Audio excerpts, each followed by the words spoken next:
Hey everybody, my name is Adnan, or you can call me AD, and this channel is called AD in the Clutch, which is a brand new NBA YouTube video talking to all the latest news on everything basketball related and providing trade simulations and analysis on what's going on with news around the NBA.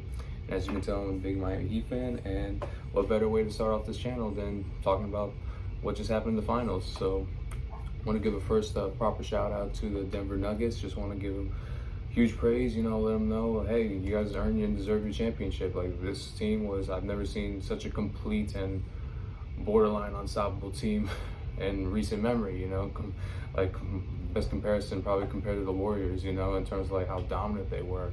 Like Jokic, he can, unbelievable. He can like shoot like Steph Curry. He has an amazing post game. He's like the point center, the general on the team, which is very rare, and a lot of centers have been, trying to catch up to him, which is unbelievable. This man has so much amazing talent. And Jamal Murray, like, wow, like this man, he's been putting up like Kobe-like numbers, like they even compared Jokic and Murray to Shaq and Kobe, and we all remember how unstoppable they were back in the early 2000s. So when you have those guys putting up numbers like that, it's hard to beat them. And the depth they have is amazing, with their height between Michael Porter Jr. and Aaron Gordon. Aaron Gordon went off like crazy, this series, and as he should.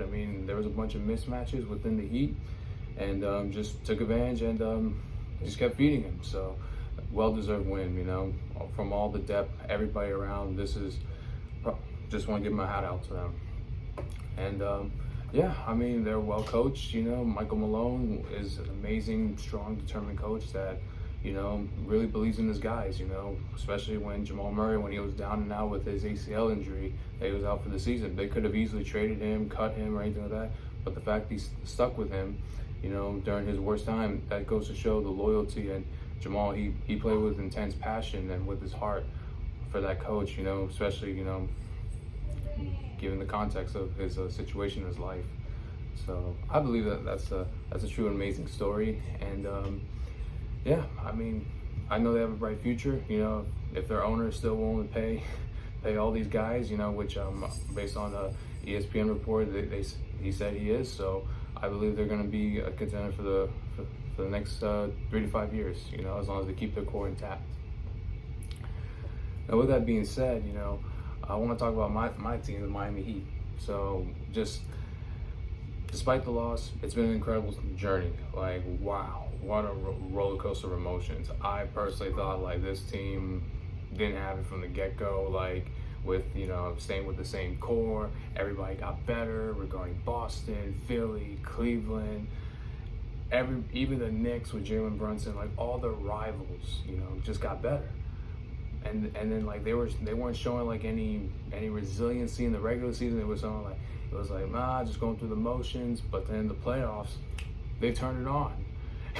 Ironically, as soon as the playoffs started, because in the play-in they were literally 5 minutes away from getting injured and eliminated and being completely out of the playoffs. And Jimmy Butler just turned on the switch and played amazing. He, in my opinion, the best run I can compare it to was Allen Iverson with the 76ers back in 2001, when he took that Sixers squad all the way to the finals against Shaq and Kobe and actually got a win, the famous step over Tyronn Lue. So I thought that's what this run reminds me of. Like, Jimmy Butler had to go through a lot of tough people.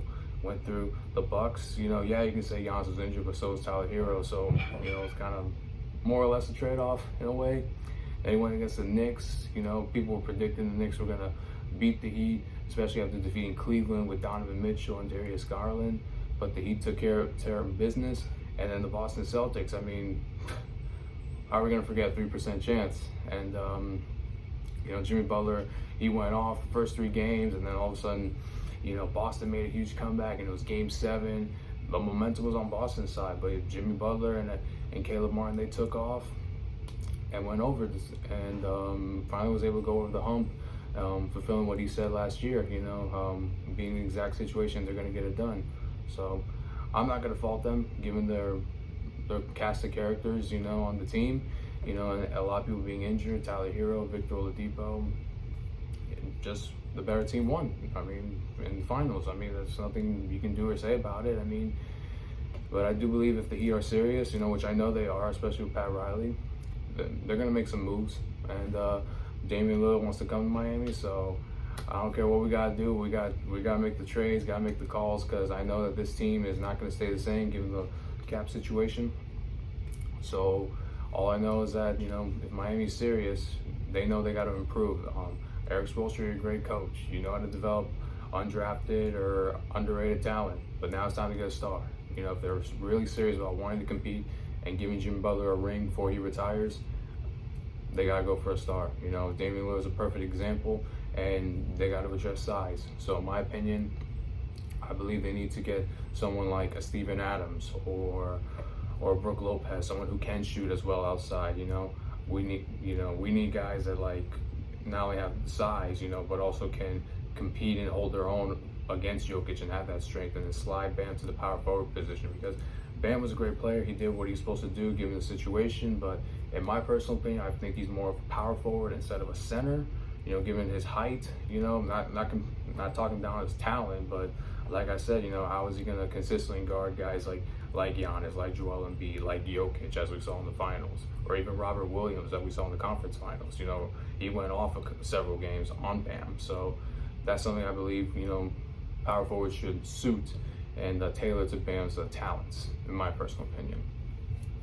But yeah, this is gonna be really exciting. Now that we see this amazing run from the Heat, now a lot of free agents are probably gonna look at the Heat like, wow, this is an amazing team. Like, this Heat culture thing is real.